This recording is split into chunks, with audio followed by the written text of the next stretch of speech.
சிவன் மகண்டா உன்போல் மகன் எவண்டா கர்ஜிப்பது ரட்சிப்பது ஆறுமுகண்டா. நாட்டை ஆண்ட இனம் 32 விருதுகள் 108 பட்டங்கள் பெற்ற இனம் எல்லா பெருமைகளும் இருந்து என்ன இன்றைய நிலையில் பாட்டாளி வர்க்கமாய் விவசாய கூலிகளாய் பிடியரிசிக்கு கையேந்தி கொண்டு ஓட்டு போடும் அடிமை சாதியாய்த்தான் இருக்கிறது வன்னிய இனம். தனிப்பெரும்பான்மையாக இருந்தும் இந்த வன்னிய இனத்திலிருந்து ஒருவர் முதலமைச்சரானதில்லை.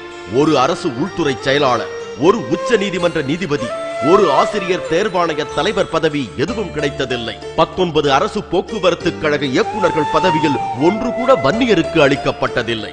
இது ஒருபுறம் என்றால் வன்னியர்களின் வாழ்வு நிலையும் தடுமாறி திக்கற்று போனது.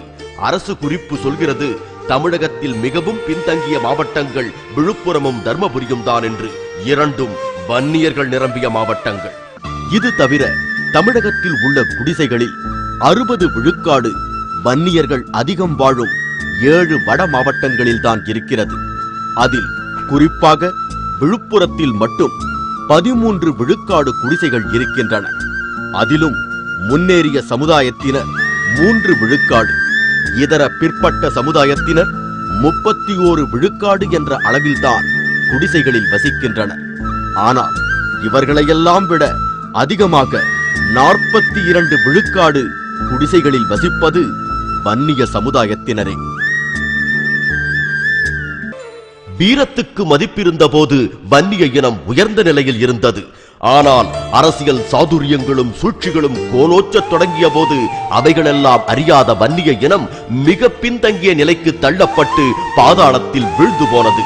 மற்றவர்கள்தான் கை கொடுக்க முன்வரவில்லை. இந்த இனம் தானாகவாவது ஒன்றுபட்டு எழுந்து நிற்க முயன்றதா?